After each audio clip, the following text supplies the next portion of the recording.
Sä tuot tänne kaupungin kuntoradan maastoon puutarhajätettä. No, ja vittu nuo entiset tuossa ensin. Minä en ole huviukko. Sä tuot siihen lisää vaan, noin niinku ihan omasta halusta. No perkele vittu, kun mä työnnän ne tähän. Almannin tiellä on jätepiste, siellä otetaan puutarhajätettä vastaan. Ei oteta tähän aikaan. Ole ihmisten ajoissa liikkeelle.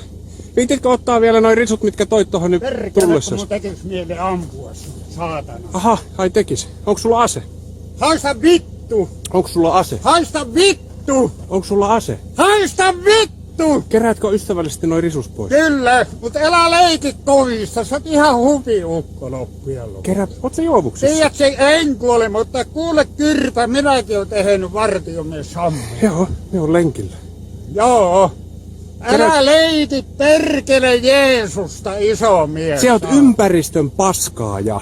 No perkele, että sinä näe saatana runkkari, mikä Se oot ison kasan tuonut siihen jo sit. Perkele, mitä? Minkä takia sä puhut noin epäkohteliasti No kun mulle? sä oot Kyrpä. Sä tuot roskia tänne kaupungin maastoon. Etkö sä oot saanut tarpeeksi vartiohommista, saatana. Sä tuot Täällä vielä yöllä runkkaat. jätteitä tänne jumalauta yhteisiin virkistysaluepaikkoihin. No pidät mulle tommosta meteliä. Vie pois tuon kasan tuosta. Sinä viet tuon kasan, minkä sä toit. Voi vittu. Joo, ole ystävällinen. Voi vittu mitä. Ilman on haukkunut näitä Kouvolan poliisia ja kaikkia. Tiedätkö mikä on YouTube?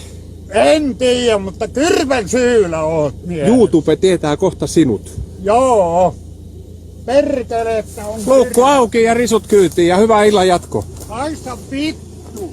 Minä saattaa haista vittu, iso mies. Noin paskan tärkeä ukkota. Muutamasta risusta. Niin sulla on niitä koko pakettiautollinen tulossa siihen. Muutama risu. Ei joku muutama risu, usko nyt perkele. Viet ne vaikka Almanin tielle. Tai ostat Eihän silppurin. se on vielä auki enää 10 jälkeen. Mene silloin kun se on auki. Hyvää illan jatko. Ai vittu.